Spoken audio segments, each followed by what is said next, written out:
United nation दोस्तों 24 अक्टूबर 1945 को 50 देशों की सहमति से संयुक्त राष्ट्र संघ यूनाइटेड नेशंस की स्थापना की गई। यूनाइटेड नेशंस नाम अमेरिकी प्रेसिडेंट फ्रैंकलिन डी रूजवेल्ट के द्वारा दिया गया था। 51st कंट्री के रूप में पोलैंड 1945 में यूनाइटेड नेशंस में शामिल हुआ। 24 अक्टूबर को पूरी दुनिया में यूनाइटेड नेशंस डे मनाया जाता है। वर्तमान में कुल 193 देश यूनाइटेड नेशंस के सदस्य हैं। संयुक्त राष्ट्र का हेडक्वार्टर न्यूयॉर्क के मैनहट्टन आइलैंड में स्थित है, जो 1952 में बनकर तैयार हुआ था।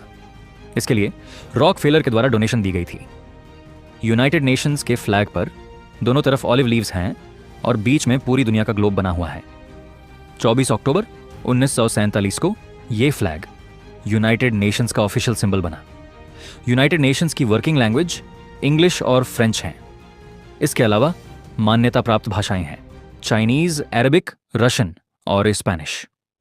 यूनाइटेड नेशंस के चार्टर में कुल 9 चैप्टर्स और 111 आर्टिकल्स शामिल हैं। Thank you for watching. दोस्तों 24 अक्टूबर 1945 को 50 देशों की सहमति से संयुक्त राष्ट्र संघ यूनाइटेड नेशंस की स्थापना की गई। यूनाइटेड नेशंस नाम अमेरिकी प्रेसिडेंट फ्रैंकलिन डी रूजवेल्ट के द्वारा दिया गया था।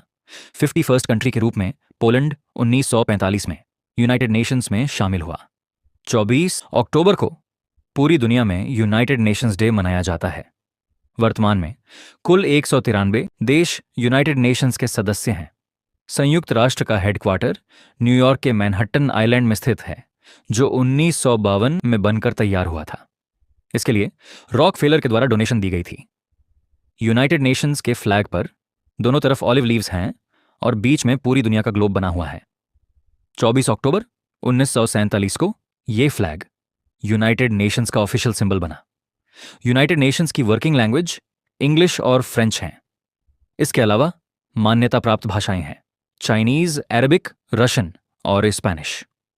यूनाइटेड नेशंस के चार्टर में कुल 9 चैप्टर्स और 111 आर्टिकल्स शामिल हैं। Thank you for watching.